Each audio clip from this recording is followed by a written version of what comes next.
in the UK, the question of how to house refugees who are coming, and also how the government responds to the overwhelming expression of support that many British citizens, UK citizens, have expressed and offered up their homes and their spare rooms and all that kind of thing. So more than 150,000 people have offered to take in Ukrainian refugees since the government announced its scheme on Monday. And Michael Gove announced that there would be £350 a month for people who wanted to take part in that scheme.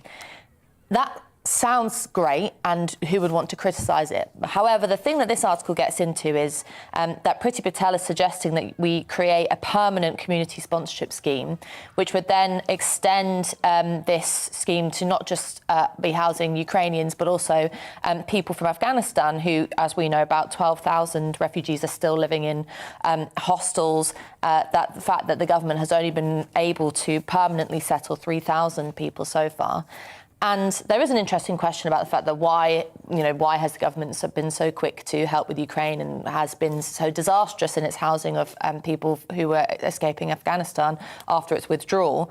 But there's also a wider question of, is it OK for the government to outsource its responsibility to permanently home people to relying on people with spare rooms? Because as much as that's a wonderful thing for people to suggest, it's not a legitimate long-term solution for someone to be living in your spare room. People want their own houses, especially with you can't house a family, squeeze kids into a spare room. It's not a long-term solution. And I think that while this is laudable in the short term, with Priti Patel bringing in things like suggestion of permanent schemes, it does sound like the government allowing itself to be let off the hook for what should be a proper policy on asylum. And yet, it's just interesting what you said about the spare rooms, because once again, I keep going on about my age, but I come from a generation that we had lodgers.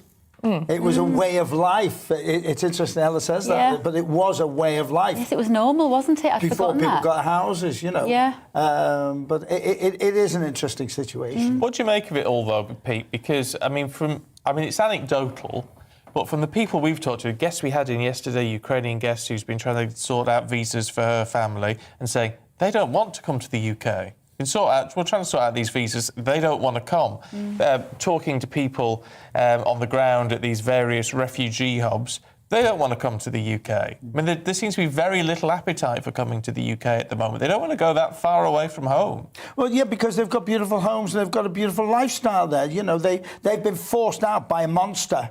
And they want to, but that's their life. It's a big step, and I can't imagine how they feel. I can't imagine what it's like to walk away from your home. But no, they don't want to be far. They're praying that they can go back in if they've got a home left, because what the Russians are doing, what Putin's doing to their homes is a disgrace.